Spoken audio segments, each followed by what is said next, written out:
सभी लोग इस वीडियो को देखें और आगे शेयर करें। हम लोग को भी दुआ कबूल होती थी पहले, लेकिन तुम लोग खत्म कर दिया। ये सही है। लॉटरी पैसा, जुआ पैसा, हेरा फेरी पैसा, तिलक का पैसा खिला खिला के भरठा दिया। पहले फूंकते थे दुआ को, कुछ बच्चा चुप हो जाता था। अभी बच्चा कहाँ लाता है, कोई फूंकवाने जानता है? चुप हो कर पहले मस्जिद के गेट में भीड़ लगती थी। 10-20 साल पहले पूछे, सब लोग बच्चा लेके खड़ा रहता था, जानता था कि वहां से फूंकेगा, चुप होगा।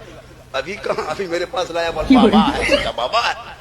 बचपन लोग के लेके आया, बचवा हल्का हल्का रो रहा था, थोड़ा थोड़ा रो रहा था। बोला बाबा थोड़ा फूंक दीजिए। लाया, ठीक फूंके, बचवा चिल्ला गया। बल बाबा थोड़ा ठीक से फूंकिए। हम बोले अब की फूकेंगे तुम भी रोएगी। अभी तो बचवे रो रहा था, उसकी माँ भी रोएगी। बोले क्या हुआ बाबा? कहले 4 लाख लिया था, दावत दे के खिला दिया, असर खत्म।